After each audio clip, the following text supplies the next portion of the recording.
দেখো French fries ITC master chef crispy French fries, যেটা আমি এখন ভাজবো। মুভি দেখতে গেলে কিন্তু ফ্রেঞ্চ ফ্রাইসটা প্রায়শই বিক্রি হয়ে থাকে, তো আজ এটা বাড়িতে এনে আমি ভাজবো। তো দেখা যাক কেমন খেতে হয়। চলো লেট স্টার্ট, এটাকে ভাজা যাক। দেখো এটার দাম নিয়েছে 120 টাকা, আর এটার এক্সপায়ারি হচ্ছে 9 ডিসেম্বর 2026। সবসময় কিন্তু এক্সপায়ারি দেখে নেওয়াই উচিত। Let start. তো প্যাকেটের ভেতরটা কিন্তু জাস্ট লাইক এইরকম একটা জিনিস রয়েছে।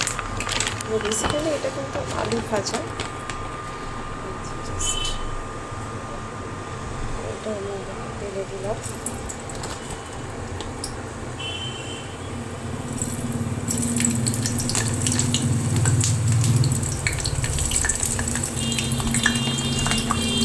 বেসিক্যালি এটা কিন্তু আলু, বাড়িতেও কিন্তু আলু কেটে এটাকে কিন্তু ভেজে নেওয়া যায়।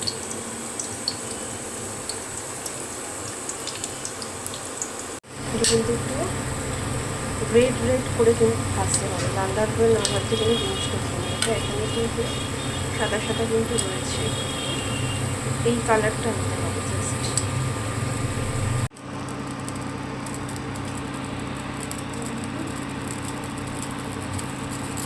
তো গরম কিন্তু আমার রেডি। আমি এটার সঙ্গে চিপস মিশিয়ে নিয়েছি এবং এটাকে আমি কালের মধ্যে দেবো।